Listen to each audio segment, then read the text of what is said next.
The monarch is the fount of all titular dignities and styles for the royal household. The letters patent of 1864 and 1917. The letters patent of 1864 have the effect of confirming and making explicit what was considered a century-old custom, namely giving the style of royal highness to the children of a sovereign and to the children of sons of a sovereign.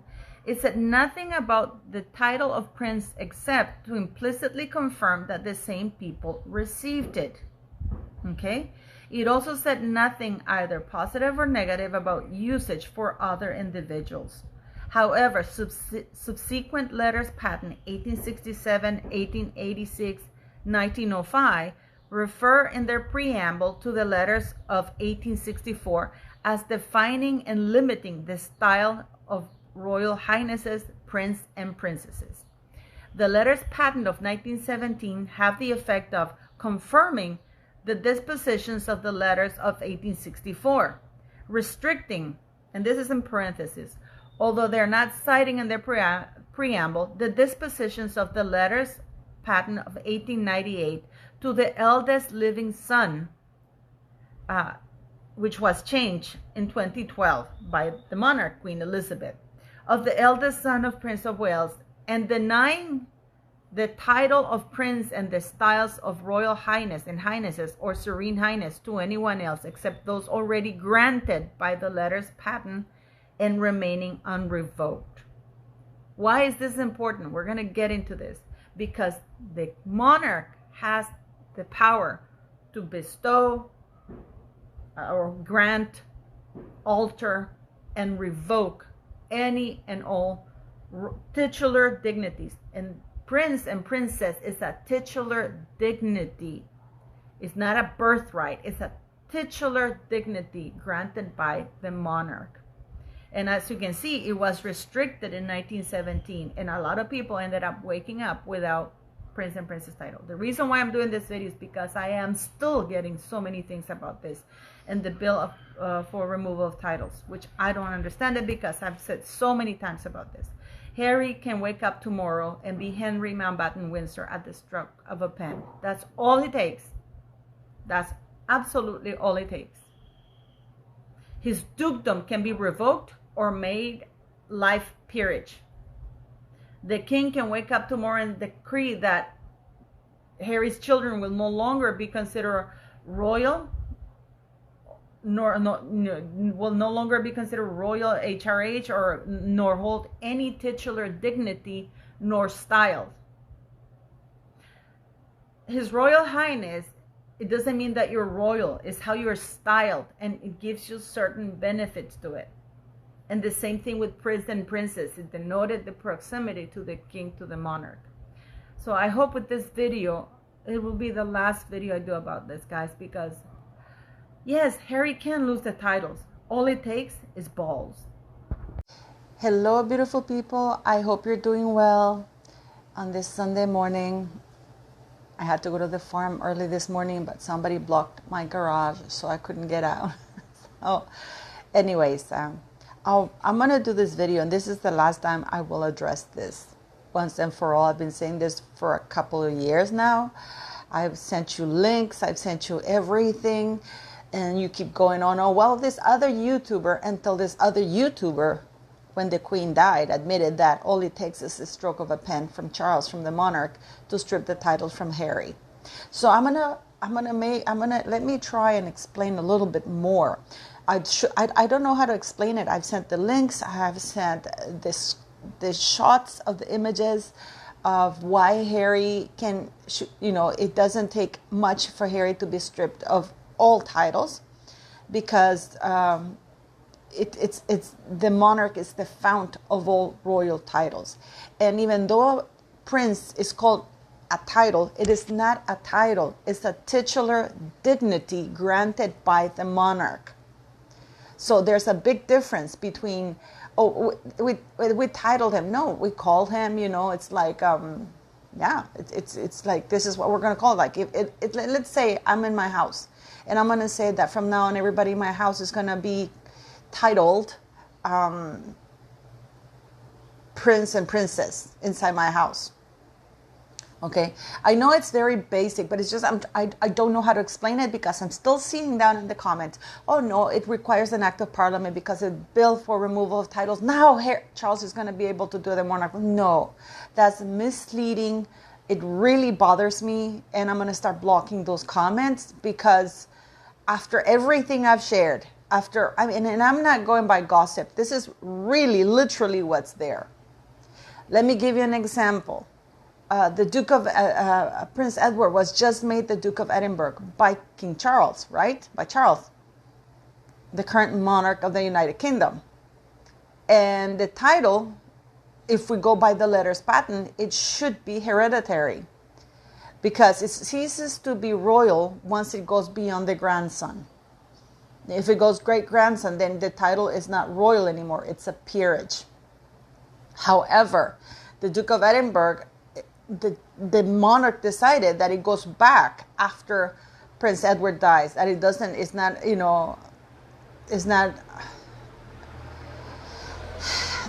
inherited by any of his children. That's because that's the royal will. So let me read you something here because maybe this will dispel any of that. Prince titles are a titular dignity along with the style of his royal or her royal highnesses. Being a prince meant that you were the son or daughter of the monarch. Before 1714, only the eldest son of the monarch was called a prince or was styled. It was not titled, you want to call it was called the prince, and it was the Prince of Wales automatically. Only the eldest son. The others, daughters and sons, were not prince nor princess. And it was to make the distinction that it was the heir to the throne. If he died, then the next son would be the Prince of Wales. That's how it was until 1714. And then we have two letters patent. The 18, let me see, because I don't want to get it wrong here. Okay, I'm reading straight from the place here. Okay. It's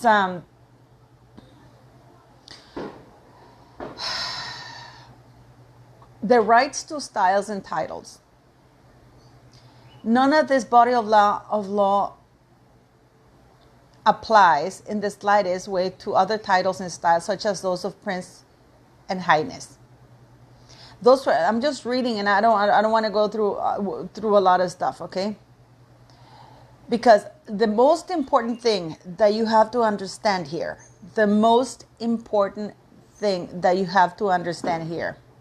okay, is that all royal titles and dignities and styles, the monarch is the fount of all of them. It's called the royal will. And he exercises that royal will, his royal prerogative, through a letters patent, and then it's sealed. Like, for example, he voiced his royal will when Charles voiced his royal will when he said that he was making Prince William, the new Prince of Wales. And then a letters patent was issued and signed, on February 13th, 2023. But he manifested the royal will verbally, or his intent. It's done that. It's his royal will in regards to royal title and royal style. Okay? Whereas the other peerages is completely different. This is why now they're giving the new bill for removal of titles allows the king also to have a say on noble titles, whether they should be removed or not. Because, for example, a peerage, which is not royal, for example, the Duke of Westminster is a possession, is something that's inherited from in the family. The king cannot come, or the monarch cannot come and say, I'm going to take that away from you, just like the monarch can't come and take a car away from your home. I know I'm making a very, very basic comparison, but it's just something that belongs to those people, belongs to the peerage holder. You can't come and take it. This is why there's a Peerage Act that determines how the conduct and the rules that apply to peers. For example, Sir Elton John if, let's say he had not settled that lawsuit about the harassment, sexual harassment lawsuit, and he had gone to court, because it is a criminal act, because it was an honor that was given to him. If he is convicted of a crime, he can't hold that honor anymore, and he wouldn't be, and that would have been taken away, and he would no longer be Sir Elton John. The same thing applies to peers. If a peer is or a noble, if a peer is convicted of a crime, he cannot hold a peerage anymore, and he passes on to the next family member. So, but this is very important that you keep in mind when I'm talking about this, because you will understand that it's up to the monarch, absolutely, to do this. Okay? So, and basically, there have been, well, now 4 letters patent. Because we have, in the last letters patent that the Queen issued in 2012, it altered the line of succession, the succession line as well, which was why Parliament was involved, because the Queen asked in her letters patent that succession be changed from gender to primogeniture, and that Catholics be allowed to be included in the line of succession, and therefore you got 2 new entries with the Princess of Michael of Kent children now in the line of succession. So yes, the Queen did that, and Parliament had to be involved because it altered the line of succession. Okay. Also, the Queen issued a letters patent for Louis and Charlotte, because according to the 1917 letters patent, they were not entitled to have the rank or be called princess and prince, or his or her royal highness. But the monarch, because the monarch is the fount of all royal styles, titles, and dignities, said no. All of the children of Prince William are going to be prince and princesses, and they're going to be styled as HRH. I hope I'm making myself. What is a style? Fundamentally, the conferral of a style is the sovereign's command to his subjects, and in particular to the officers in charge of ceremonial of precedence. Basically, they should call and treat a given individual in a specific manner. Okay?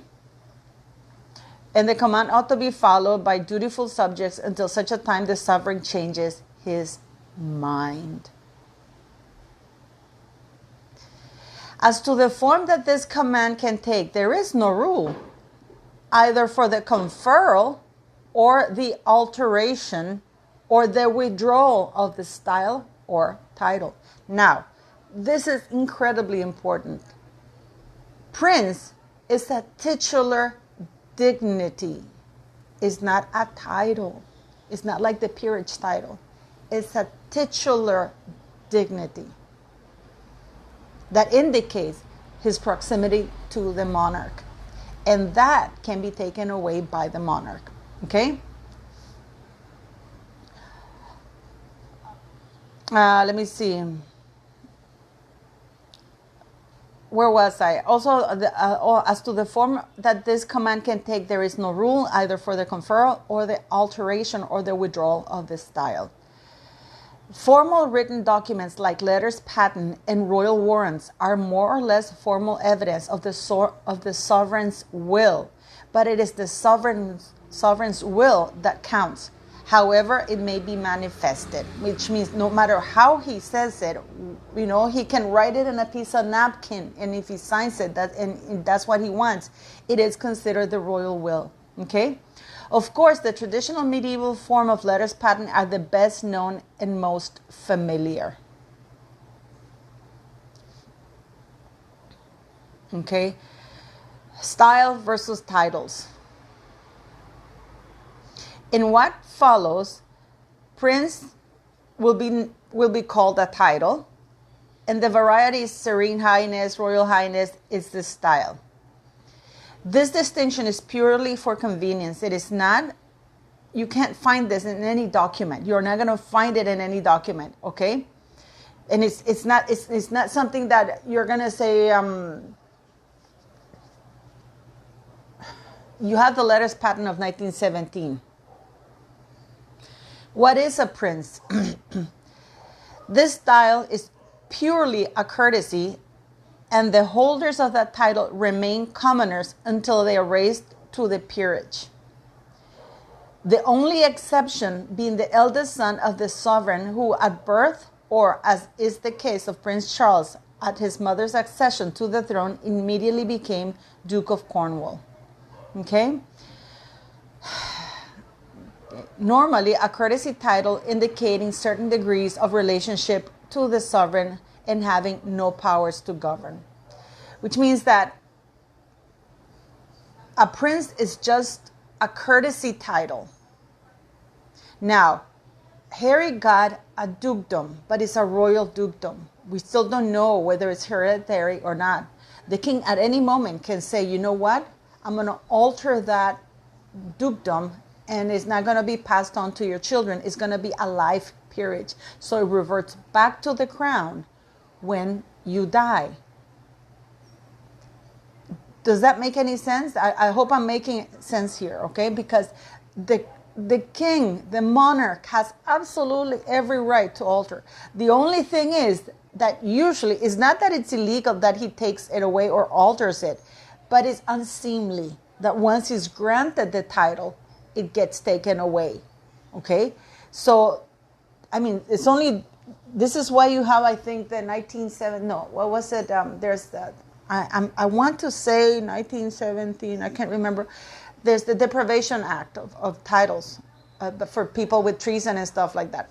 But with the letters patent of King George V in 1917, when he actually limited what the letters patent of 1898 said, because the letters patent by Queen Victoria basically gave everybody HRH and Prince and Princess.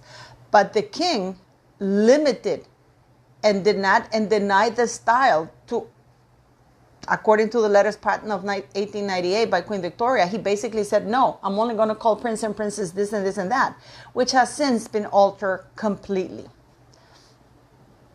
Okay.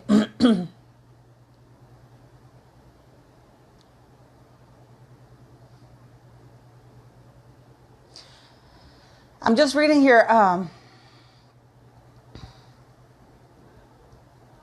that sons of the sovereigns were styled prince and princess since the Tudor times after 1714. There we go.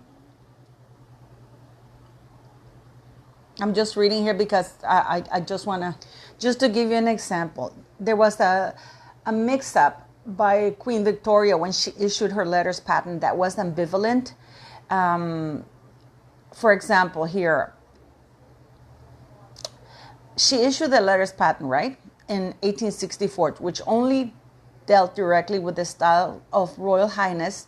State the custom in this preamble: princes and princesses of the royal family descended from in lineal succession to their crown as now established by law, all bear the style and title of highnesses. The statement did not exactly say who was a prince or princess. It only said that they should be called his or royal highnesses. So the Lord Chancellor in July 1878 stated that there is not, in my opinion, any limit among those in succession to the throne within which the use of the style of prince is to be confined until some such limit is imposed by the will of the sovereign as the fountain of all honor. And therefore, Queen Victoria cared enough about this opinion that she actually wanted to end controversies about this. So she sent a letter to Garter Kings of Arms. And she said that, no, there's a note. She sent a note saying, male line descendants will be called prince and prince. You know, the sons of the males will be called prince and princesses. So she refined that.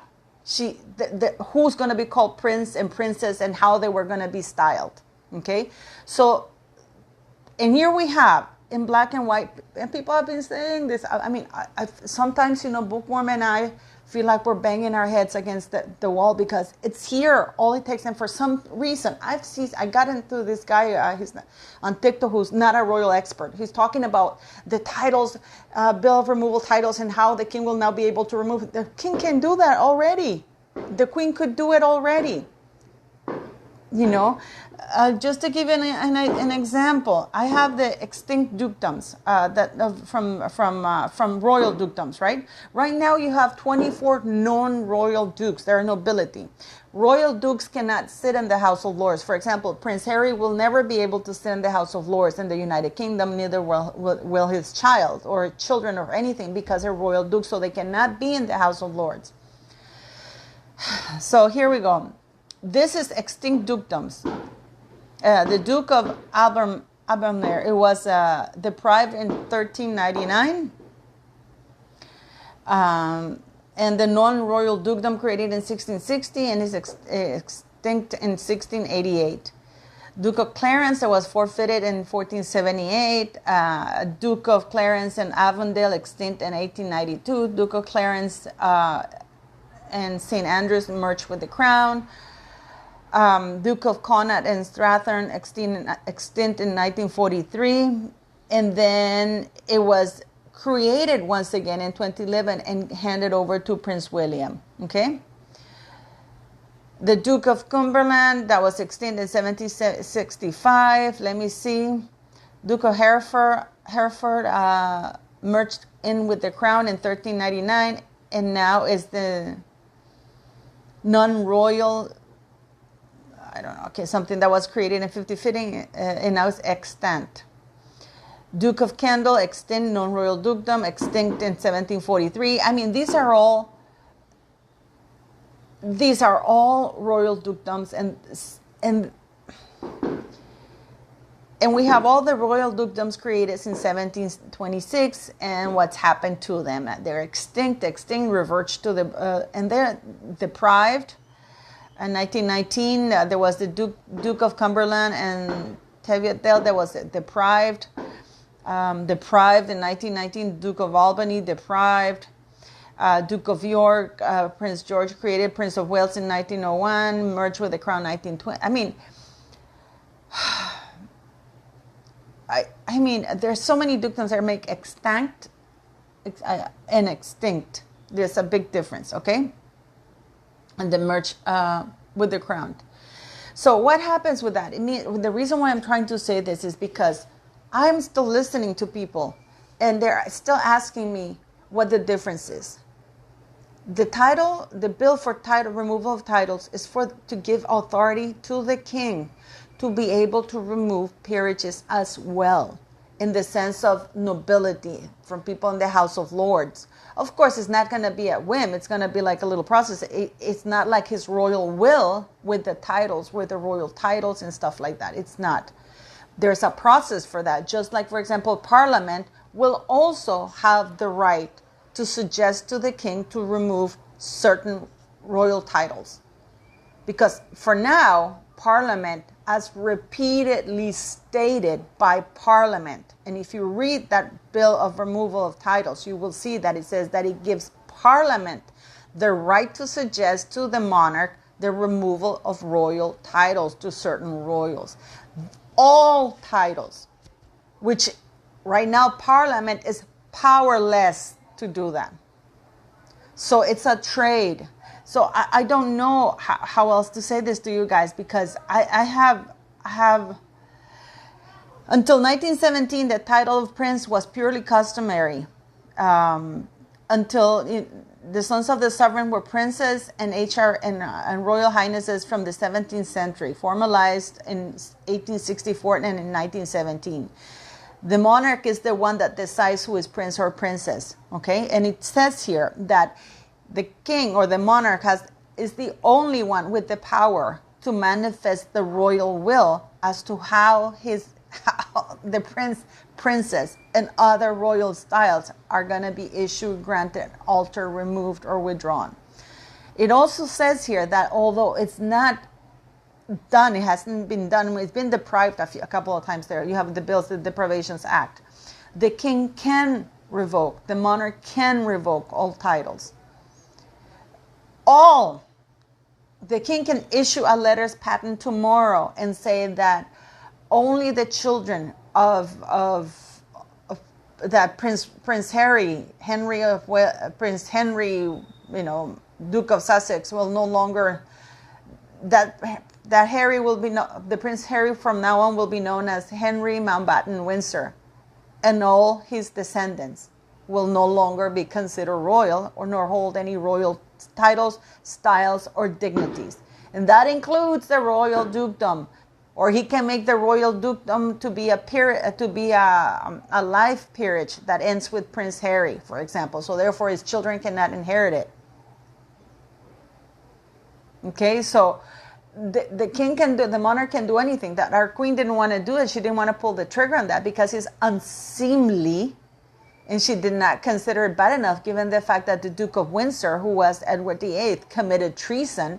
He was allied with the Nazis and doing like that. So I figured that the queen thought that if we let the Duke of Windsor slide and have a royal title, certainly we can do it for Harry. The difference is that they limited that if he had had any children, his children would have not held any royal titles, styles, or dignities. That was also included in the letter of abdication that he signed.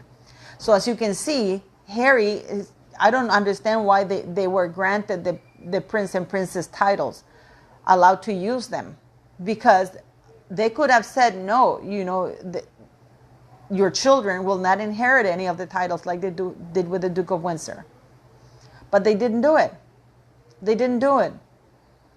So this is the last time I am going to do a video about this. And it's not that, you know what, I'm not going to block the comment. I'm just going to leave it there because this is freedom of expression. But it's actually quite ignorant for people to keep saying this. And you know what's really frustrating that I do, and I'm doing a long video about this. I go and I do all this work for you guys. I read I've sent you links. I posted community comments about this with the links to Parliament, stating what Parliament says, that they were not able to strip Harry of any royal titles because that is up to the monarch to do. They have instructed, they have guided you, they have told you. And this is why I said what you can do is in the line of succession. You can create a parliamentary petition asking for the succession bill to be amended to reflect the changing times, so that only royals born in the United Kingdom and residing physically in the United Kingdom can be in the line of succession. You can do that, and you can request that